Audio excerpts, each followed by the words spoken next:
You're listening to Diminishing Returns, the podcast about sequels, prequels, spin-offs, and reboots. Introducing the first in a pair of ditties that we'll be talking about in this episode. I'm Chris Scott, and across from me is the man who dresses like a real lady. It's Alan Johnson. How do, pod people? You're the Tomb Raider, figure it out. This month sees the release of Tomb Raider, starring Alicia Vikander as the iconic Lara Croft. Both this movie and the 2013 video game of the same name serve as reboots for their respective franchises. In general, however, movie adaptations of video games have struggled commercially and critically at the cinema. As games become more cinematic themselves in storytelling sophistication and scope, it can only be a matter of time before one of these movies replicates its console success on the big screen. The Tomb Raider game series began in 1996, the first game becoming a surprise hit with its spin on an Indiana Jones-style adventure with a female adventurer. The success of the game made Lara Croft an instant pop culture icon, who would grace the June 1997 cover of influential culture magazine Face, an accolade normally reserved for corporeal celebrities. And later, she was voted one of the 10 greatest British designs in a 2006 Culture Show poll, featuring alongside the London Routemaster bus, Concorde and the London Underground map. The series now has 24 entries on all formats from PC and console to mobile apps, and the popularity of the games would of course lead filmmakers to bring Lara Croft to the screen. Angelina Jolie would make flesh the pneumatic polygons of Miss Croft in the first film Lara Croft Tomb Raider from 2001, and again strapping on the double holsters for a second globe-trotting adventure in 2003's Lara Croft Tomb Raider Cradle of Life. Are we sure she's really necessary? Well, one Tomb Raider is good, two better. In both films, Lara Croft would have to search for ancient artefacts in the hope of averting the end of the world. But just how effective are these films in capturing the spirit of Lara and creating a blockbusting female action star and recreating the thrills and spills of her groundbreaking 3D adventure series? Well, time to save the universe again then, is it? Absolutely. So Alan, we're talking about the Angelina Jolie Tomb Raider series, which consists of two films, as you said, Lara Croft, Tomb Raider, then Lara Croft, Tomb Raider, Cradle of Life. Already they've not thought this through. Yeah, so I mean, the first film, some great casting. They've got Angelina Jolie with a British accent and Daniel Craig with an American accent. Oh, Daniel Craig's Texan accent, my word. I mean, you could have just made him British. How hard up were you? Did you need to have that many Americans in it? The whole thing about this is it's part of the European tax shelter that you can use to make films that Yeah, because there's a lot of investors, which usually says that's some sort of tax scam. Yeah, so filmed in Britain and so it had to have a certain number of British actors on the cast, which is why Daniel Craig's there, Chris Barry. Yeah. So is your classic shadowy cabal called the Illuminati, which they have to kind of explain, which shows you that this was released in July of 2001. Not after September. I think we would all probably know it because of incidents. So yeah, shadowy cabal, of course, they trying to get basically a lot of shit. This really annoys me about this film. You know those magazines that come out? Get the first issue of this magazine and it'll give you a piece of a tank, and then you've got to buy 12 issues to get the full tank. Yeah. That's as much hassle as it is for these Illuminati guys, because they've got to get bits of triangles, and there's a clock with a thing in it, but that leads you to another thing, and then they go to a bit where there's, I guess it's meant to look like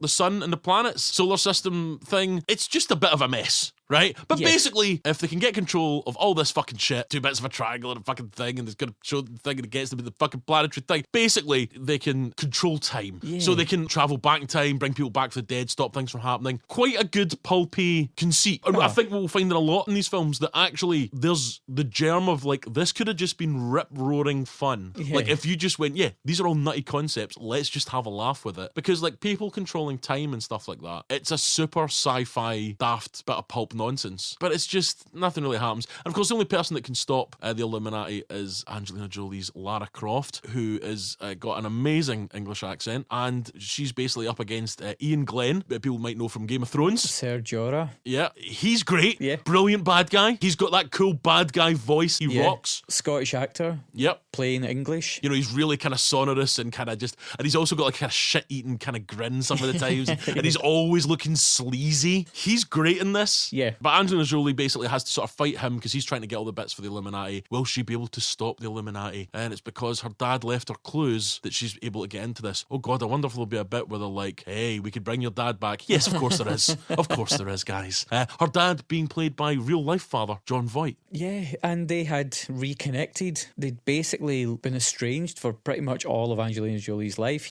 He left his then wife, I think when Angelina Jolie was 1 or thereabouts, and she sort of saw him sporadically growing up. They sort of managed to repair the relationship somewhat just prior to the filming of the movie, and that I was wondering that because it did look like they were filmed without ever actually meeting. Yeah. So I wasn't sure if they actually had fallen out or still fallen out. You might be going, well, Chris, I mean, that plot sounds pretty loose and doesn't seem to be like a lot of stuff happening there. You'd be correct. Very thin. Let's see. What I like about this film, right? And by like, I mean it's terrible. Okay. Right. It's obviously kind of like American scriptwriters, I'm assuming, and American directors. It's gone through 5 writers. One of these films that really reeks of like draft, edit, but it's also got that thing of here's what Americans think England is like. Yeah, we all live in manor houses.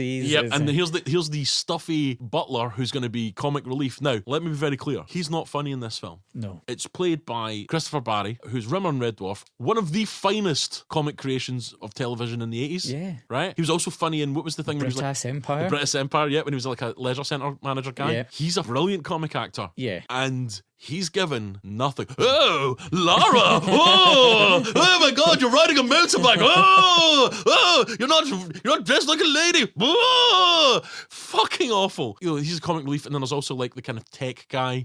They've got some amazingly bad CGI'd robots that she trains against, and it's always got those things where it's like, so like they tried this thing at the start of the film where it's like, oh, here's Lara Croft, here's a robot fighting her. So this robot attacks Lara Croft and says kill Lara Croft. It's shooting at her, and like she defeats the robot, but then she puts in like a SD card and it starts playing Lara's party mix, which it's 2001 Hollywood, so it's the sound of 1997 Big Beat. Yeah, Crystal Methods. It's like 4 or 5 years behind, guys. Well done, And so obviously like, oh wait, the robot is just like a training robot, and then she comes out and it's like, oh, Lara, what have you done? It's like, oh yeah, I wanted live rounds because I'm a badass, and you're going, any one of those rounds could have ricocheted off that robot and killed either Noah Taylor or Christopher Barry. Or yourself. Innocent bystanders. Even if you think, like, I'm going to defeat the robot, it shoots the back of her head. She's then a vegetable for the rest of her life. Then the Illuminati control time. Do you know what I mean? So just think about it. That's all I'm saying. But that's the kind of stuff that we were all meant to go, she's a badass. This is cool.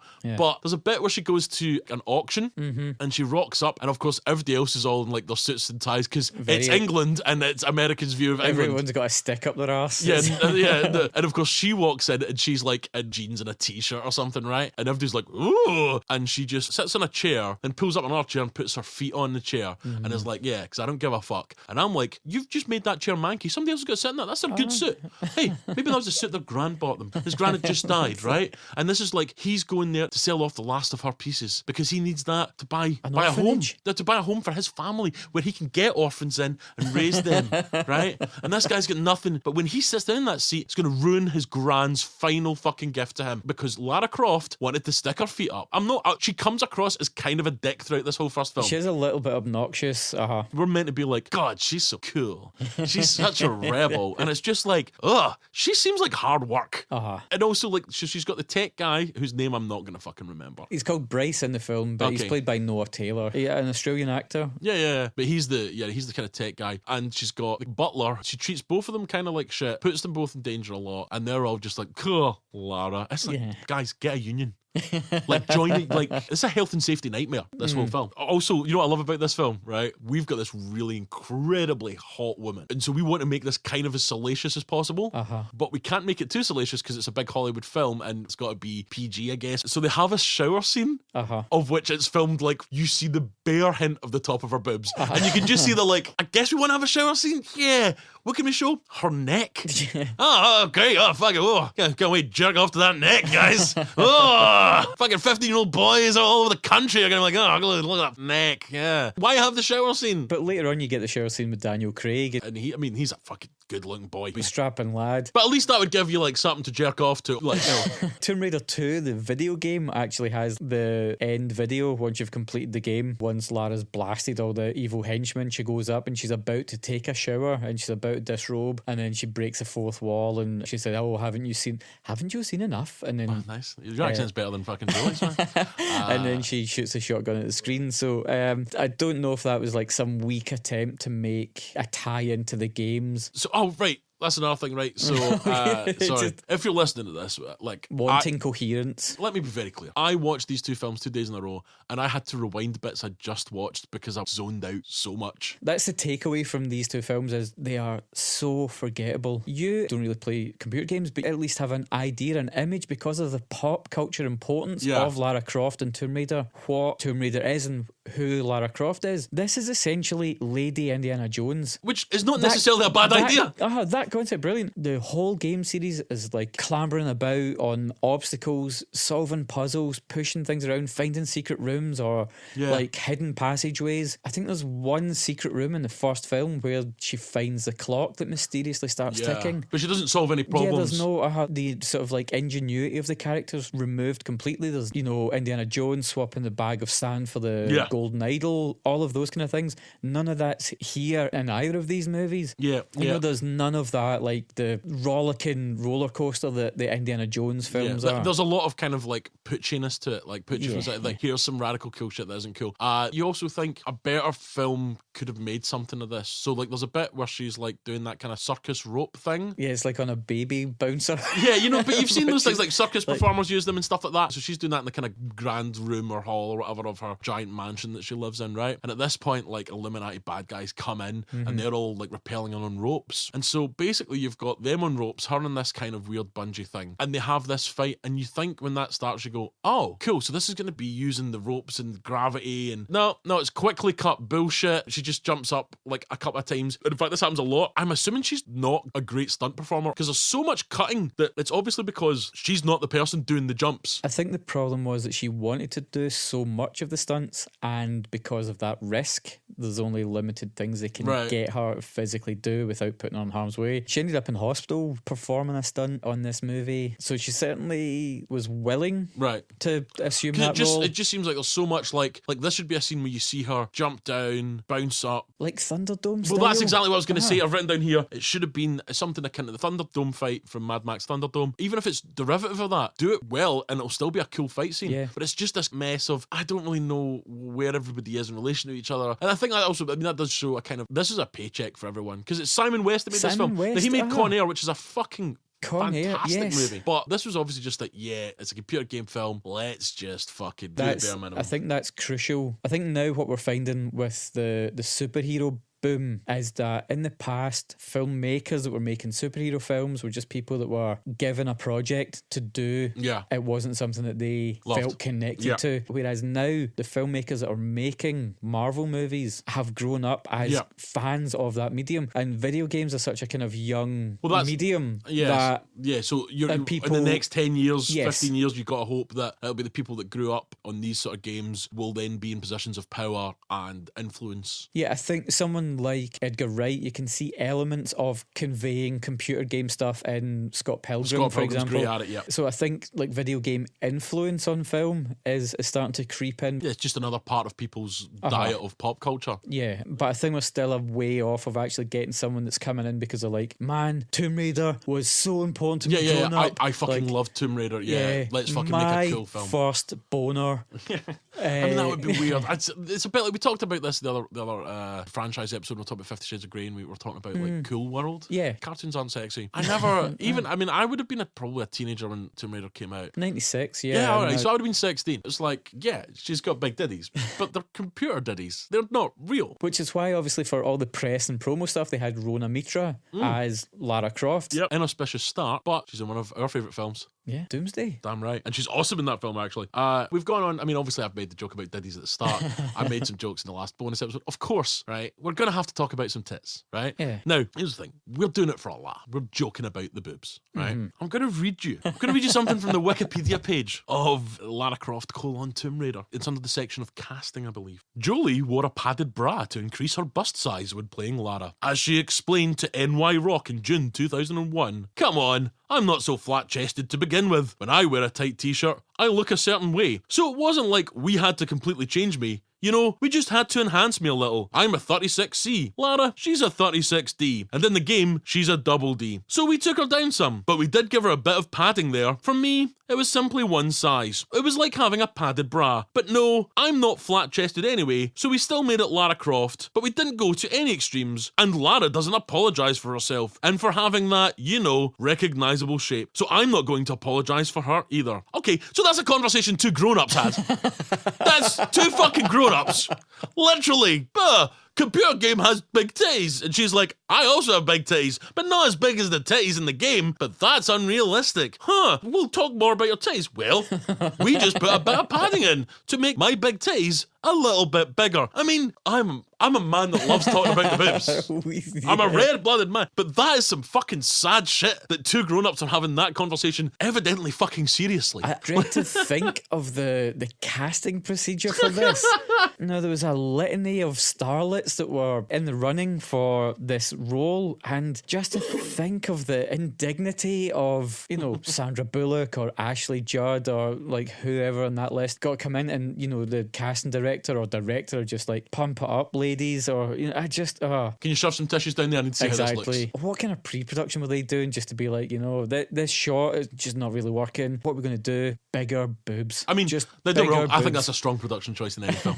Like, Citizen Kane's good, but if somebody had like a cracking pair of knocks halfway through, I'd probably be like, "Hey, let's saw someone else guys knows what he's doing." No, I mean, it's just so fucking awful and stupid, and it's like, wow, I guess that's the conversations you have to have when you're promoting a film like this. But you know, so I mean, basically, Lara finds the daft bits of a triangle. Yawn. Now, I have an issue with the actual plot mechanic, which is there are two pieces of an artifact and you have a third thing that can unite the two pieces. Now, this is a planetary alignment that's been 5,000 years in the making. Is that what they keep saying? It's been I believe yes, this is what kicks off, and they've got a window in which to get all these things together due to a planetary alignment. Yes. So the Illuminati, who we find out later that John Voight, Lord Croft, I believe he is, was part of the Illuminati. So he knew about the Illuminati. They knew about the planetary alignment. It's been coming for 5,000 years. Why is it only a week ahead of time that anyone is doing anything? Yeah. They've decided like a week ahead of the 5,000 year planetary alignment that we should maybe find those two bits of that thing that we need to do the thing that we need to do. The Illuminati basically treat this 5,000 year cycle of a chance to control time itself the same way I treated my uni essays. Exactly. Like, I'm just like, yeah, I've got a whole year, I'll be fine. And then a week before, I'm like, give me Red Bull, coffee. I can't leave a house. I've got to write a fucking essay about politics. Shit. Yeah, I've got a deadline in 5 hours. You're just cry typing. Yeah, like one of the Illuminati's like walking about and just being like, shit, when is the 5,000 year planetary alignment that allows us to control time? It's next year, right? It's 2002, right, guy? Oh, shit. It's on all their wall planners and stuff. Yeah. It's like I've totally misjudged this. Yeah. Bill, yeah, it's Jim. Yeah, Illuminati, Jim. Yeah. Do you remember?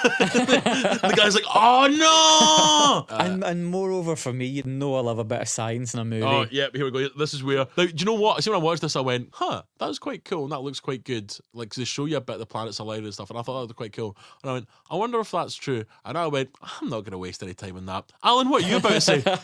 I'm about to tell you. Yeah, when people illustrate for the sake of convenience, they always illustrate the planets all on one horizon. Right. But obviously, the 8 planets in the solar system, and interestingly, in 2001, when this was made, there were 9 planets in our solar system. Right, okay. But poor old Pluto was downgraded in 2006 to just being a dwarf planet. Is that the right nomenclature? So a little people planet. Thank you. That's terrible. So for the Illuminati, does Pluto still count as a planet? A planetary alignment is also called a syzygy, which is a configuration of 3 or more celestial bodies. And because of the orientation and tilt of the orbits of the planets in the solar system, it's unlikely that 8 planets of our solar system can ever come to perfect alignment. Occasionally we have a partial alignment where the brightest planets in our system will actually line up, so it's about every 50 years.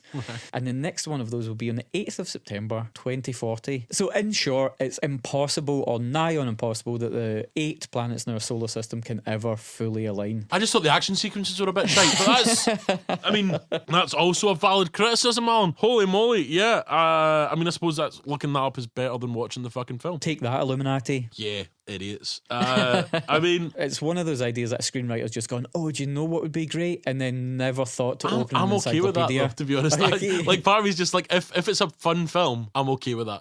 If a film is saying it's like this pure smart cerebral thing, for example Prometheus, then you're fucked. You know what I mean? You can't say you're smart about this and then fuck up all the simple things. But you know, Tomb Raider, I don't think I was going to hold it to that higher standard. So you're talking about like the Illuminati fucking taking their time, but also there's that John Voight, he's locked this thing away that Lara will discover to help her fight the Illuminati, right? The backwards clock with the thing inside it. Yeah, exactly. If you're listening going, what does that mean? It doesn't matter, right? But what I love about that is that somehow some sort of weird like supernatural thing happens and she like gets a vision of this clock, which we never really sort of discuss at all. It's like, oh, she has visions now. Okay. But then there's the after like the fight or something, I think it is, the big fight, a courier comes with a letter. Oh yeah. And it's a letter from her dead dad going, Lara, by now I assume you have found the clock. Which is something I love in movies, like Doc Brown's letter showing up. That's a kind of lovely bit of business. But the film I want to see is that Lara Croft is eating pizza with the butler and the fucking tech guy, and they're just like watching EastEnders, and the door goes, and it's like, oh, what's this? It's a letter. It's like, by now I assume you have found the clock. And she's like, guys, we should have found the clock by now. There's a giant thing against time. And they're like, oh, what? And again, like say, he sends this letter. Goes, I have sent this letter to warn you. Yeah, mere days 4 days or something before. I like the idea that he's like, 20 years before when he's like, the Illuminati are on to me. They're going to kill me. I'm going to have to send Lara a letter when she's older and when it's coming near the time. Okay, so hi, it's at the post office. Yeah, I want to send this letter. 20. Well, it's going to happen in 20 years and 6 months. Let's give her 3 months lead in. Can I get it 20 years and 3 months? And they're like, oh, if you want it that specific, it's going to be an extra £5. He's like, just any time, fine. Just, as close as you can get. I'm not paying a £5 extra. I'm only part of the landed gentry. I'm not paying an excess postal cost. You're ripping the piss here, lads. You know what I mean? Just because you think I'm made of money. That's really dumb, but I like it. Like, I want to write a film where it's like, that letter's been said. By now you will know that I am dead. And you're like, shit, that's dead. and you found you'll have found the treasure. What? Where's the trick, guys? Hey! I might actually just send my kids a letter like that. Yeah, just fuck with them. Yeah, but I'll do it on a day that I'm out doing something. And they'll be like, you should have found the 4 pieces of the ancient manuscript, which would point the way to the.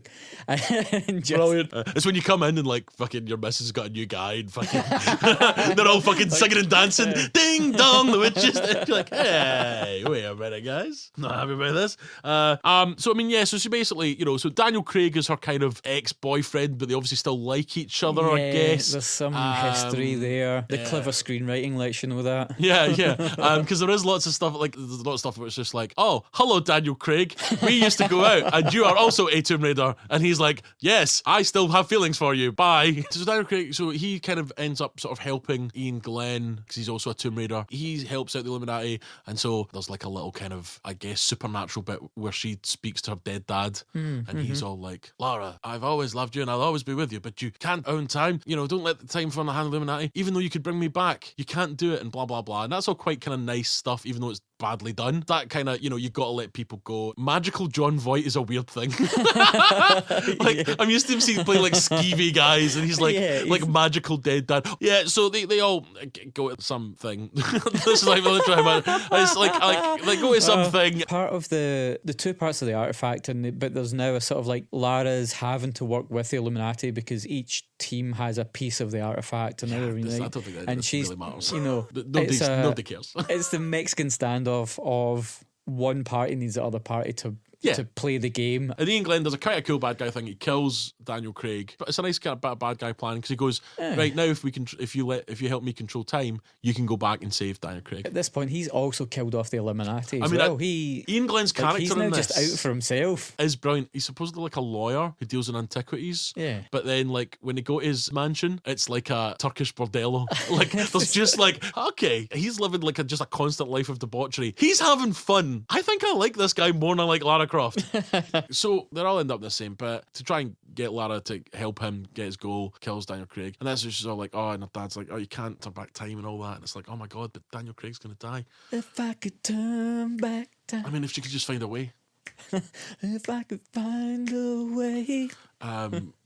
Like, so here's the thing. I might have zoned out completely here, right? So please, I hope that you will help me understand this. So it's all like, oh, you can't turn back time and all that. And then she turns back time and saves Daniel Craig. Yeah. Isn't that just what your dad told you not to do? Literally 5 seconds ago. And then she just does it. And it's quite a kind of okay sequence. Again, it's an okay sequence that if it was filmed better and performed better, would actually been quite badass. But again, if you have mastery over time travel, why are you going back like 30 seconds? Yeah. Why not go back? Because you know this event's coming. Yeah. Buy yourself a bit of time. I understand. Everyone here has a lack of imagination. It's like that Harry Potter film when they've got the time turner and they just keep going back like in these tiny increments. Right. And you're like, if you went back just a little bit further, you could make this situation much better by just like giving yourself a little bit more breathing room. But she goes back like the 30 seconds so she can just save her bow.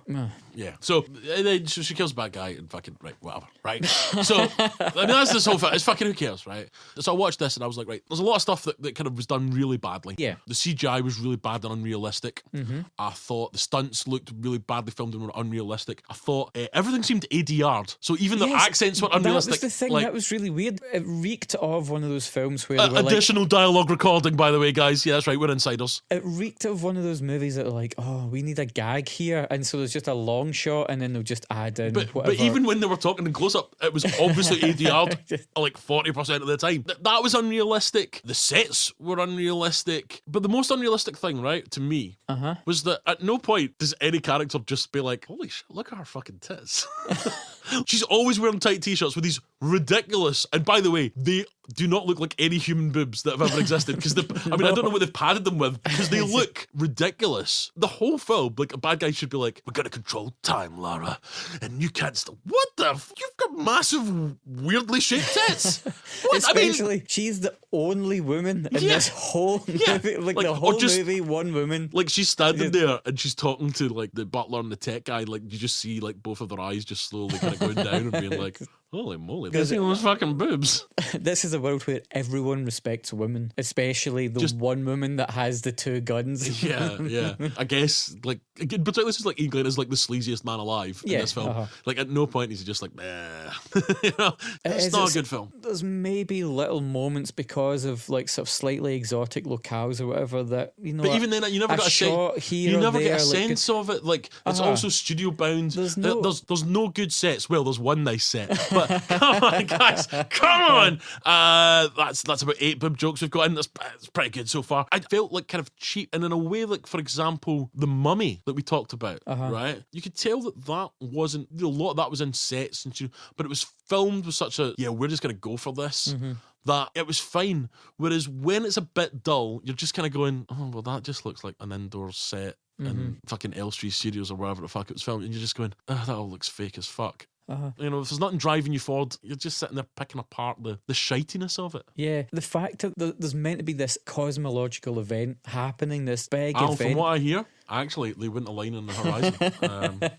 Word on the street. So there's this big event coming, and there's meant to be like a time pressure, but there's no sense of urgency in the film. And like you said, there's nothing driving the plot forward to make you feel that they're in a race against time. There's a lot of people just sauntering about, and for a character who in the video games is very independent, very capable, solving problems, while Angelina Jolie in the first film is quite physical and capable, she's not actually in many scenes in the movie actually actually required to do much. Things are just happening. Yeah. To use the phrase video game plotting, like they just need this thing to get to this part to get to this part. And it's funny in a video game movie that it's actually one of the things that really undermine it. That there's just no story. There's no arc of the Covenant that they're after. Yeah, I mean, again, this should be the most evil people in the world going to be able to rewrite history. There's a really fun series called Timeless. It's an American show, and that the sort of shadowy bad guys in that, they've got the power to go back in time. They've figured out time travel, and now it's like they could rewrite history to suit their ends, and they're the most evil group in the world. Loads of sort of like whose side are you on and stuff. It's, you know, good sci-fi show, right? Not without its faults, but they make it very clear how awful this could be, and how the competing ideas of you could go back and do this, but like you can come back. You know, what kind of choices do you make, and what happens, and which are really smart. Kind of, you know, we're showing you the concept. Whereas this is just like, these bad guys are probably going to do bad stuff, right? I mean, do we need to really go into too much detail? Not if I've got anything to do with it.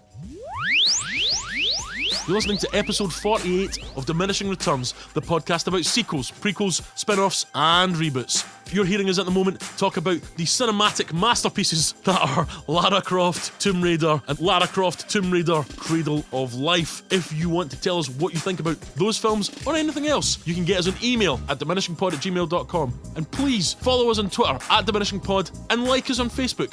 You can find us if you search for Diminishing Returns Podcast. If you know anyone that would like this sort of shit, send them a link to the exact show, get them on board, and we can all have a sexy, sexy podcast party. And now, back to us talking about, for the love of God, Tomb Raider.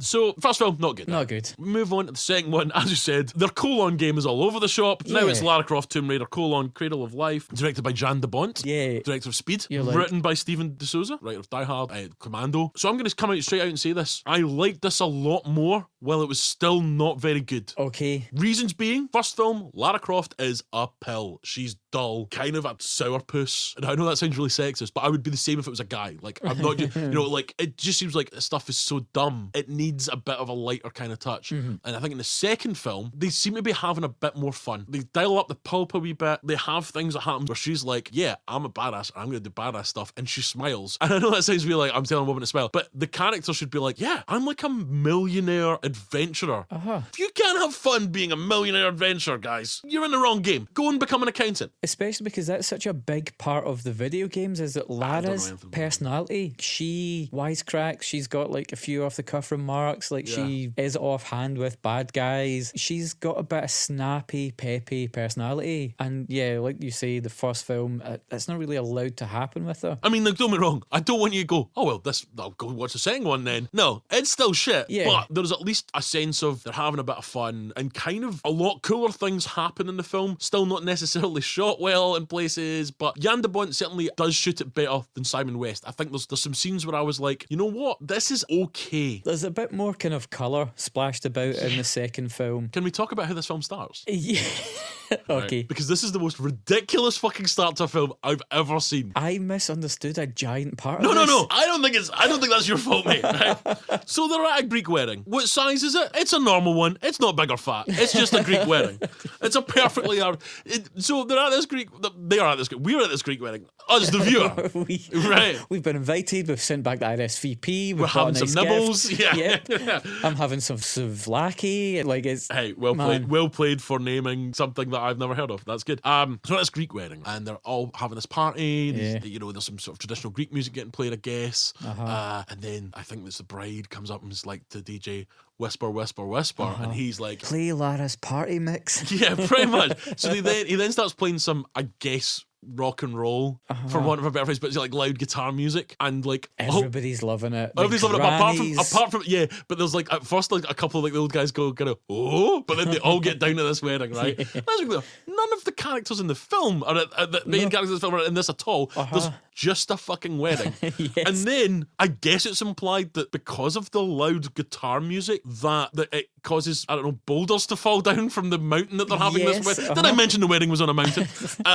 Boulders boulders fall and this causes something in the sea. See, this Right? I know, mate. I know. Because then about like 15 minutes later or something, after we've had this fucking Greek wedding prelude, it's like Angelina Jolie, Lara Croft's there, she's in this silver fucking wetsuit thing you saw in all the posters at the time, and boobs look a bit more normal. Still Yes. big, but normal. Yeah, yeah. Boob watch, you know, it's fine. Like, she's got this Greek guy and his two sons who are obviously like her help here, and she's like, oh, well, actually, if you look in this computer, you see the currents here look like they're leading in a different way. And I'm like, so the boulders have fallen because of the loud rock music, but he didn't look like he put the volume up. I think he just put on a different tune, so it should have been roughly the same volume, unless he's not equalised the song. Like, he's not done that thing on iTunes where when you hit play back at the same volume, it's maybe mastered differently, you know. I mean, that's the loudness wars, mate. And so the boulders have fallen because of the DJ, and somehow that's caused the current to be different, which is going to lead us to the Temple of Alexander the Great. You know what, guys?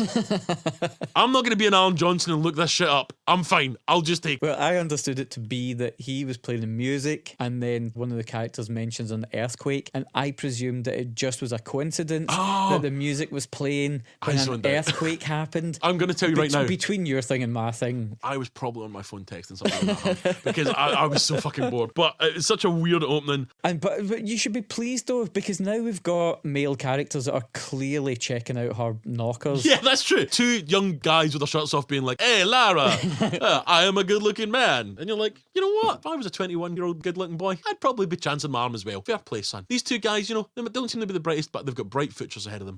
Wait, what happens? What happens to these characters we barely know and care about? Yeah, so we're out here looking for the Lunar Temple revealed by the DJ stroke earthquake, and along the way we meet a CGI shark, which is important later, but just ignore it now. But then those kind of like cool submersibles, and I did notice that it looks like the reason I think there's no padding in Jolie's costume now is because much like the Batman sequels, now they've added nipples. You can see Lara's nipples through the wetsuit, so I can only imagine that that's where they didn't look padding weirdly shaped. They just look like normal titties. So we've come like boob watch. We're fine. Yeah, we think. I mean the big selling point of this, it's clear that The big two selling points. Okay, the two selling points in this movie, Lefty and righty. it's clear how they're selling this movie. It's how the whole thing's packaged. It goes back to how the video games had been packaged. It's all about Lara Croft's pneumatic physique. Listen, it's good that we've got to the bottom of the boobs. It's important stuff. Is that like the top of the pop? Yeah. Like All right, boob pickers. and at 40, it's Jubbly Jubbly by Well, yeah. Num Num. Jesus Christ, I love it. Let's definitely not name our top 10 books. Wow. I mean, I'm not going to lie. I was like, we're going to make some jokes. Let's try not just talk about tits for the whole episode. We have failed. We have failed. So yeah, so she finds... So it's yet another thing that leads to a thing, A isn't it? historical orb here. I'm really trying not to talk about boobs when you're saying orbs. Come on, man. Come on. Here the difference is now that we've dispatched with the sort of 90s conspiracy theory Illuminati bad guys, we appear to have like a Bond villain. Kieran Hines. Yeah, who is Brilliant. great. Again, Yeah. they've got it right with the casting of the bad guys in this franchise. yeah. And Kieran Hines, I mean, he does, I'm sure, something that you love, having the collection of bad guys around him. He's doing the speech, you know, like, and it's like a thing from The Simpsons, yeah. you know, where he's like, gentlemen, I give you swank, 10 times more powerful than cocaine. To evil. And they'll go, to evil. It's like that. He's got, obviously, the heads of, like, crime families, terrorists from like, around the world. It's like the Benetton advert of crime bosses. That's Yeah, amazing, because it's like, I gave you the sarin gas, Mr. Japanese man. And you, I gave you the poisoned pasta, Luigi. You know, it's just like, I'm going to just name things with you know, it's just so, like, and he's like, I am just an old Italian stereotype. It's fucking great. Like, if I was there, so if I was, like, from the Scottish crime family, right, I'd probably be wearing I'd be wearing a kilt. I've given you a weaponized haggis, Yeah, Mr. Scott. yeah, I'd be wearing a kilt and a tammy, and I'll be like, yeah, that's the bad guy.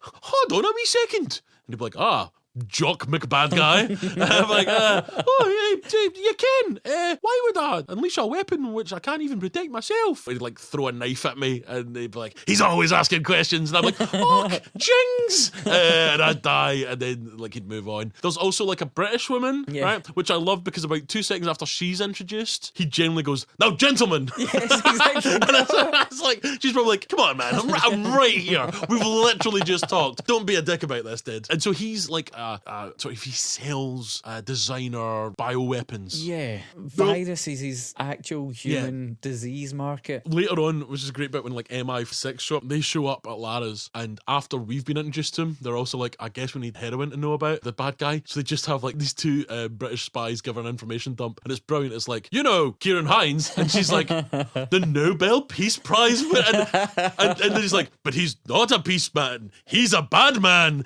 I guess they're like, he's made a big deal about being a good guy. Yeah, but he's actually a bad guy. Him. That's never mentioned in anything. Has no plot point. That should be in a film so that when somebody tries to arrest him, he goes, how could it be me? This is ludicrous. I've won the Nobel Prize and things like that. And instead it's just like, it feels like it's something from another draft or something like that. Yeah, so he's like, I will have access to a weapon 10 times more powerful than Ebola. And it's like, yes, this is amazing. He's on a fucking private plane, and he does the great thing when a bad guy has other bad guys that he's selling stuff to. He kills one of the bad guys because they've ratted him out. Yes. I mean, genuinely, I was like, maybe this film's going to be good because this it's taken us about 15, 20 minutes to get here. But this I like. This is good shit. Yeah, so it's good. We've got a really fucking cartoonishly evil bad guy. Yeah. He's like about half a notch on the bad guy scale of just like twirling his fucking mustache. It's so arch. The only reason he's not twirling it is because he hasn't grown one. Yeah. I quite like this bit. The exposition dump. It's like his people followed you to the lair of Alexander the Great, the temple, the Luna Temple. What is it he's wanting? She's like,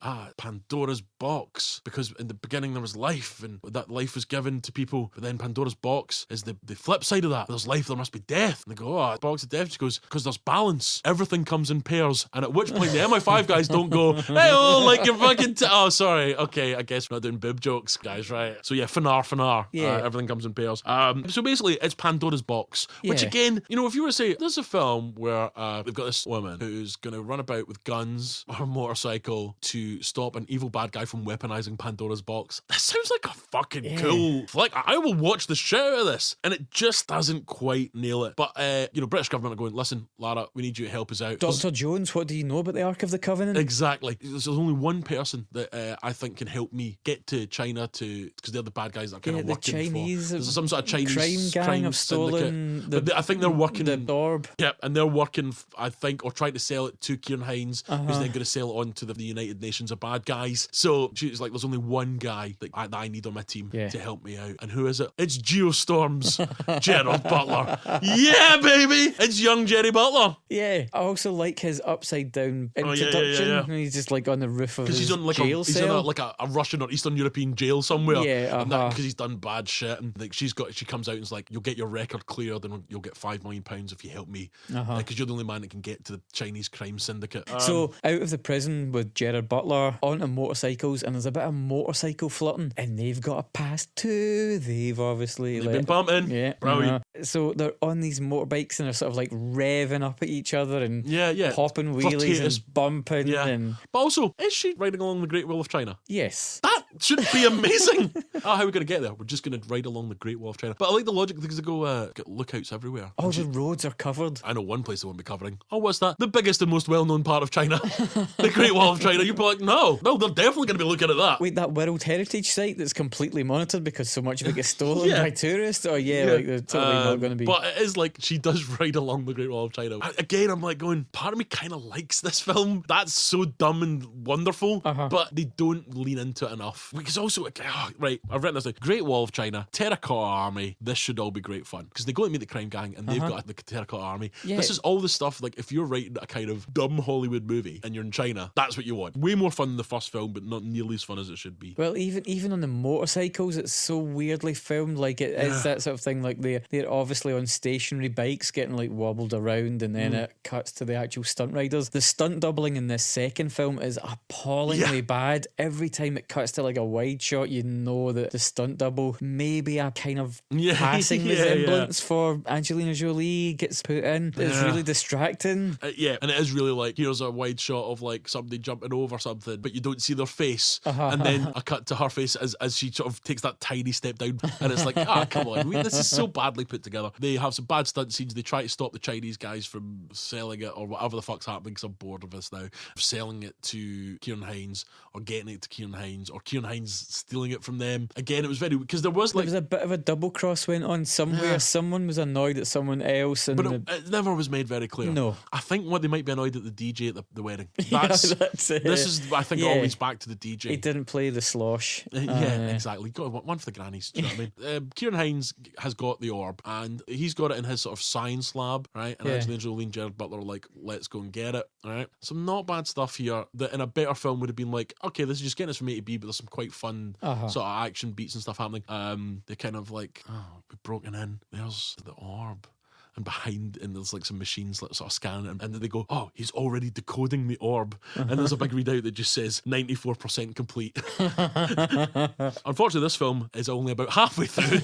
It's not 94%, because I looked at my watch at this point and was like, oh, we must be getting to the final third of the... Nope, there's another fucking hour of this nonsense. This is long, the second one. This has the one part of this franchise that I really thought this worked and should have had loads more of, was there was a kind of cool stunt where they're in a building in Shanghai where they've got the orb and they escape with the orb. Stolen the orb back. They're escaping from the Chinese gang and from Kieran Hines guys that are obviously looking for it. And so they but just this need is to bolt. Gerard Butler has an out planned. So there's been a pursuit, and now they're in this high-rise building and they're running up and up and up trying to get rid of these guys. And he's like, there's only one way out of here. They put on these flight suits. Yeah, you know the things where you basically you open it up and it's got kind of wings on it. It's between the legs and arms. And you can float in the air sort of thing for a good while. Now they get to that and they're kind of looking at each other, and then she's like, well, how far is the rendezvous? And he's like, it's 3 miles. And she's like, you know, the world record for this is only 1.5 miles or something like that. And they kind of look at each other and it's like, you want to go first? You want to go first? This is how the film should, all these films should have been all the way through. Mad things going to happen. They're forced to do something, but they're having just fun. risk-taking.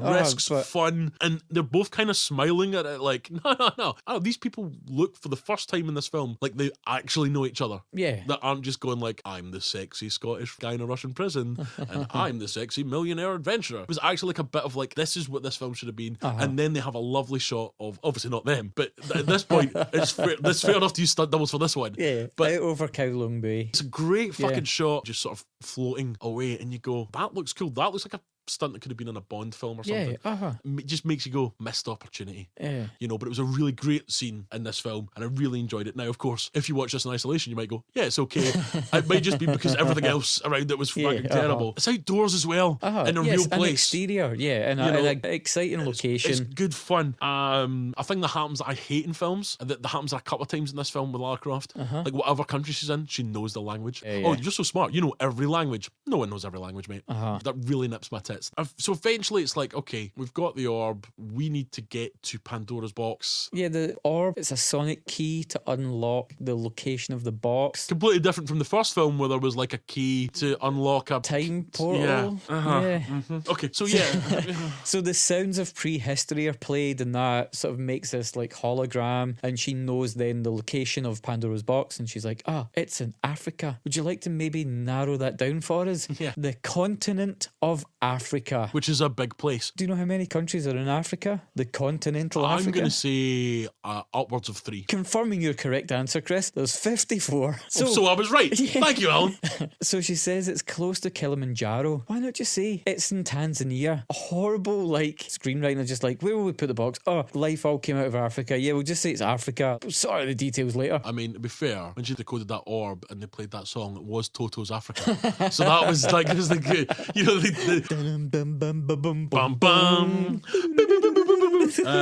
God, we're such fucking goobers. Yeah, so here's another one. I need to go to Africa. Hold on. The orb is the thing that tells you to go to Africa. You want to get the bad guys to not get Pandora's box. Yeah. Why are you going to Africa? Why don't you just destroy the orb and then nobody's going to be able to get the most evil death-giving thing in the world? Yeah, send them somewhere else. But, I think use a diversion. They get her. Do they not sort of? They capture her butler and tech guy. But the point, but to me, the point is like, I've got to make sure the bad guys don't get there. They don't know what it is. No. So if I just destroy or fucking hide the thing, then we're fine.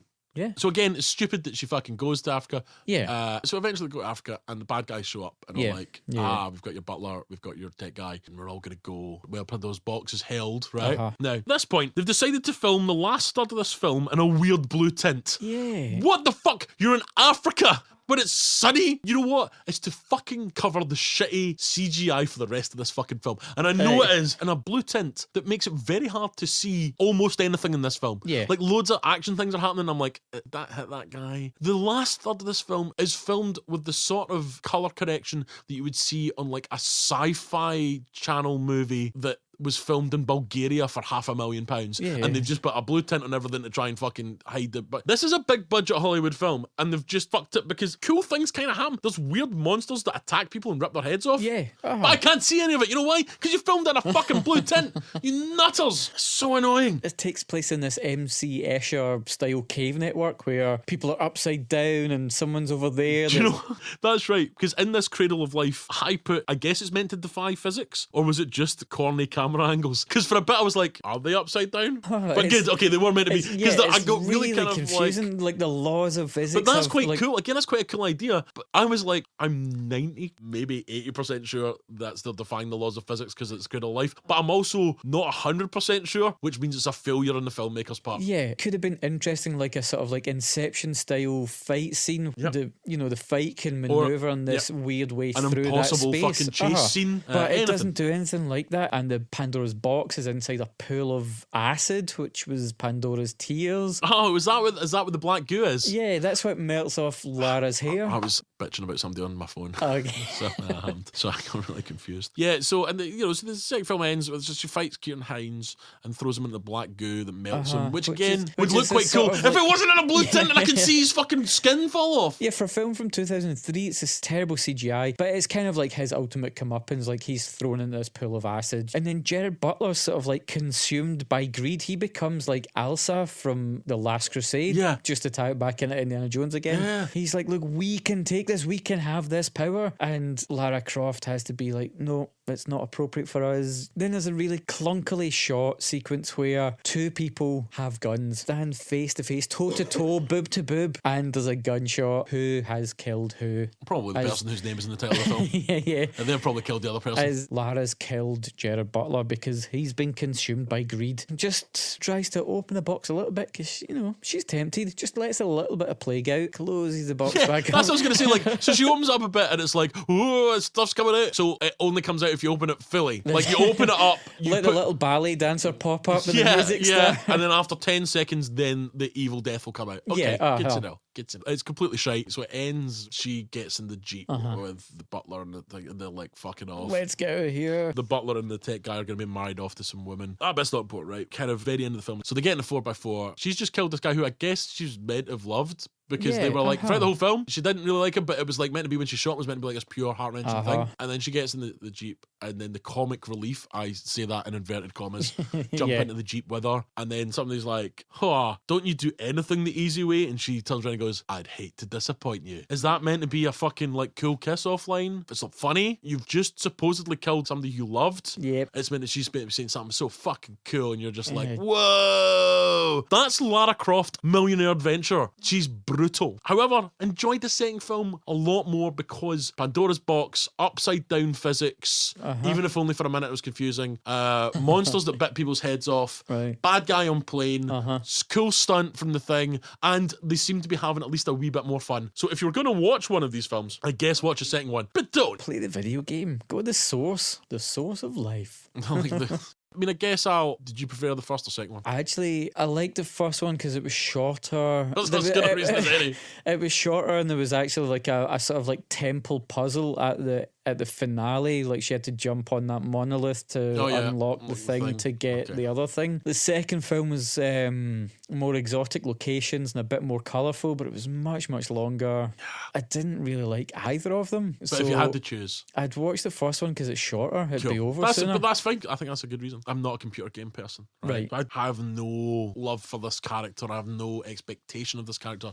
So I don't really care how true it is to the the video game. I just want it to be fun. And that's why I thought the second one was better because there was more fun. As we've discussed, they don't need to be like great masterpieces. They just need to be fun. We're going to have dumb shit, comic booky shit, whatever. We're going to at least, as much as we can, as much as our budget and cast will allow, we're going to just go for this and have fun. And I think you're right when you're talking about how films, these films don't have any passion behind them. This was just like, well, I guess somebody's going to have to make a Tomb Raider film. So somebody bought the rights. And then somebody that bought the rights went, well, I guess we have to make this. And so they offered it out and somebody went, fuck, well, I need a gig at the moment and that'll be a big hit. So I suppose I'll make a Tomb Raider film. And I can't imagine Angelina Jolie was like, yeah, I get to play Lara Croft. That's came across her desk and she's went, you know what, that'll be good because that'll give me a big hit, which will allow me to get bigger money for my next fucking 10 films. And that's the level it's pitched at. At no point has anyone been like, oh man, Pandora's box, fucking Angelina Jolie, this is fucking nuts. Let's just fucking roll with this fun. Everybody's just went, yeah, let's just do it. That's what it is. It should absolutely have been Lady Indiana Jones. And for me, the film I wanted it to be most like was The Fifth Element. Right, Female-led, bonkers, fun, really splashy film. That's what I wanted from it, but it didn't happen. So the reboot for this franchise is released in the cinemas, and it's based on the 2013 reboot of the franchise of the game. But video game movies as a sort of genre have always had difficulty transplanting to screen because a video game is a very personal thing where you affect the outcome, whereas that's the one thing that you can't do with a movie. Like a movie and its narrative are just going to happen in front of you irrespective of your input. Doesn't matter how much you shout at the screen. What? Hold on, it doesn't? The video game movie industry is set up essentially to exploit this tax loophole, and that loophole's been shut down now. It's shut down in the mid-2000s, and that's why there's been no more movies from Uwe Boll, because his whole business model was buy something you can get the rights to cheaply, so video games, make this movie with investment from all over Europe, and basically the way it worked for German productions was because you only paid tax on the returns. So if you intentionally made a bomb but didn't make any money, you could write off 100% of the movie's production as a tax write-off. Wow. And Paramount Studio in particular has made an estimated 70 to 90 million from exploiting that loophole. Effectively, video game movies are the producers. Yeah, Wow. That's how ridiculous. Capitalism, guys. That shows how little they cared and what was going on. That's wild. So you would Hi, is that Paramount Studios? Yeah, can you put me through to Bialystok and Bloom? Bialystok and Bloom? Yes, that's the ones. Thank you. Sorry, it's just been doing my little producer's riff there. And I think, obviously, not all video game movies are made under that circumstance, but I think that has really tarred the industry, essentially. But do you not also think there's an inherent thing that lots of video games, I know that moved on since I was doing it, right? But for a lot of these sort of games, like Tomb Raider, it's about a woman who solves puzzles and stuff. The fun is that you're solving the puzzle. Yeah. That you're jumping over the thing. How do you translate it into film? I think there's a lot of these properties have an inherent issue that what works well as plot and character for something where you are the person doesn't work when you're watching it. We'll see what the remake is all about. Yeah, who knows? This could be the movie that everybody says superhero movies are done. It's about video games now. Yeah. I mean, and also, you were saying that Angelina Jolie's pretty much the only woman in these films. Hopefully that's moved on for the new one. Oh, I'm just going to check. I'll just Google it. Type in Tomb Raider 2018. Search. Oh, star of the film says she's disappointed that there's not more women in the film. Oh, well. Well, that's that fucked, guys. Obviously things haven't changed. Alan, this has been frankly a slog, this episode. I had to watch these two films and then try and talk about them. So obviously we'll have our next episode 49, will be our in-between bonus episode where we talk about sequel news, trailers and such. But our next franchise episode, which will be out in 4 weeks, is our 50th episode. If you want to watch along with Chris and Alan, what film are we going to watch for our 50th? The greatest sequel of all time. We have to talk about. We've already seen 50 Shades Darker. For the milestone episode of number 50, we have to look at Aliens. Brilliant. I needed this. You've earned this. As ever, you can email us at diminishingpod@gmail.com. You can get us on Twitter at diminishingpod, and on Facebook we are Diminishing Returns Podcast. Please get in touch. On Instagram we've Diminishing Pod. We've got a blog at diminishingpod.wordpress.com, and on YouTube, if you search for Diminishing Returns, you'll probably be able to find it. We are an independent podcast. Please tell your friends if you think they'd enjoy this show. Send them a link to the exact podcast, and we are going to get out of here. But after every episode, as the credits roll out, we have a little stinger, a little gag, a little something that maybe didn't fit in the show, but we want to stick in as a laugh at the end. After that, we do actually have an personal message from Alan.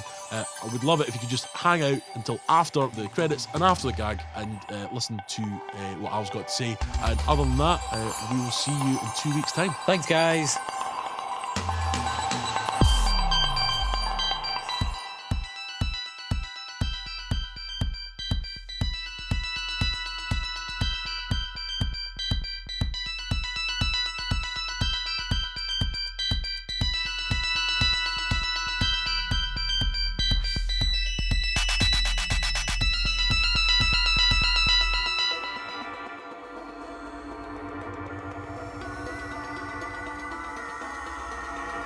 I'm really annoyed when I brought up there was only one woman. It's like The Simpsons when Homer is trying to get into the stonecutters and he tells us the no tales. Homers. And he's like, no, it's no Homers. And I was like, oh, because I could do that voice. You're very proud of yourself, Alan.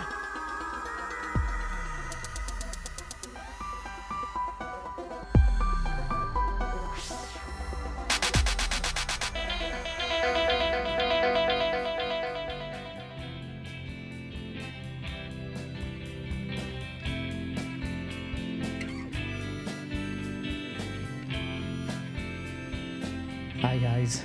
On March 4th, 2018, Scottish musician, songwriter and bon vivant Patrick Doyle passed away. He was my friend and at one time bandmate. In celebration of his life, I urge everyone to listen to his music. He was a member of Veronica Falls, The Royal We, Boys Forever, and most recently released music as Basic Plumbing. I'd like to ask you to consider making a donation to the Los Angeles LGBT Centre in Patrick's name, as they were an invaluable support for Patrick. He was my friend. I will miss him. Thank you for listening.